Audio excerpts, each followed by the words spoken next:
Sabay-sabay ngang dumating ang delivery ni Liam. Kasama na nga itong pachite ni Ate Melissa at Kuya EJ. Kaya lang, ito naman si Liam ay nakatulog. Alam niya naman magpapadeliver si Kuya EJ at Ate Melissa. Kaya lang, hindi niya na talaga napigilan ang kanyang antok. Kaya naman inabot na nga ng anong oras at lumamig na nga itong mga pagkain ni Liam. Hey guys! Nang-deliver sa akin si Kuya EJ.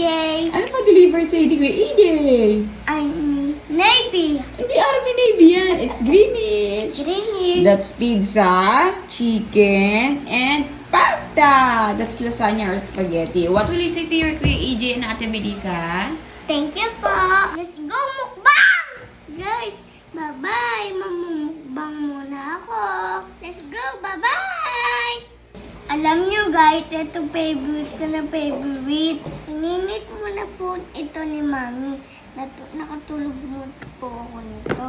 Let's go. This is... Yes, oo nga po. Ininit ko na nga lang muna itong chicken niya para crispy pa rin. Sa totoo lang, hanggang ngayon talaga, paborito pa rin ni Liam ang chicken. Kapag na talaga cheat day ni Liam, isa talaga ito sa pinaka nire-request ni Liam. Kung wala man magpa-cheat day sa kanya, pagka tinatanong siya ni Daddy C kung anong gusto yung cheat day, number 1 din talaga ang sinasabi ni Liam ay lagi puro chicken. Pero huwag kayong mag-alala, ang lahat ng yan ay in moderation pa rin. Syempre, health is well. Lalo na nga ay malapit na nga pumasok sa school itong si Liam. Dahil nga itong si Liam ay napapansin namin ni Daddy C na naging conscious sa kanyang katawan. Lagi niyang binabanggit, lagi niyang tinatanong sa amin ni Daddy C kung mataba ba daw siya. Ang sinasabi naman namin sa kanya ni Daddy C hindi naman, macho lang talaga siya.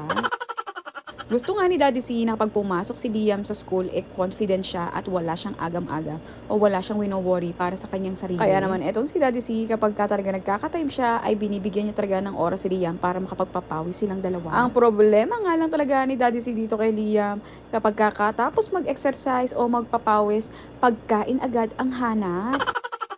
Kaya naman, imbis nga na mag-lose ng weight itong si Liam, kung mapapansin nyo, mas lumalaki talaga itong si Liam.